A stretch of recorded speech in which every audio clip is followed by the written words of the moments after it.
అంటే మనకి దేవుడితో సమానం, వాక్యమే దేవుడు. అనాలోచనగా ఉండకూడదు.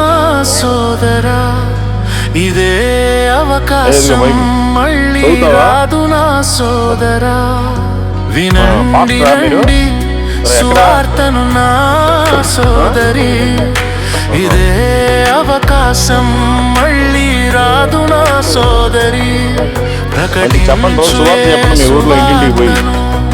నా సోదరా, ప్రకటించు యేసు వార్తను నా సోదరి,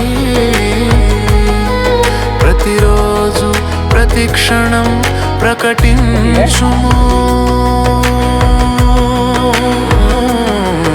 లోకం తెలుసుకునే లోకం నమ్మే వరకు, లోకమంతా వినే వరకు.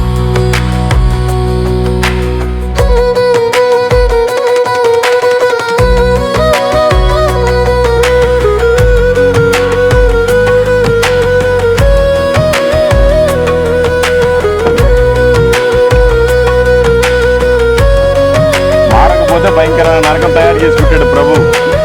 ఎవరిని వేరే వాళ్ళు వేయడానికి కాదు, క్రైస్తవులు వేయడానికి తయారు చేసి పెట్టాడు. అందుకే మన సత్యాన్ని తెలుసుకొని కూడా ఇంకా లోకంలోనే ఉంటే మన నరకం తప్పదు. కాబట్టి దయచేసి అందరం మారు మనసు పొందాలి, బాప్తిస్మం తీసుకోవాలి, ఆయనకి సాక్షిగా మంచిగా బ్రతకాలి.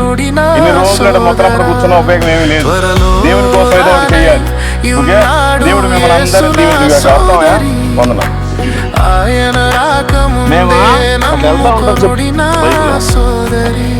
ప్రకటించు యేసు వార్తను నా సోదరా, ప్రకటించు యేసు వార్తను చదివించుకుంటేనే ఉపయోగం ఉంది. ప్రతిరోజు ప్రతి క్షణం ప్రకటించు. మంచిదే, సంతోషం.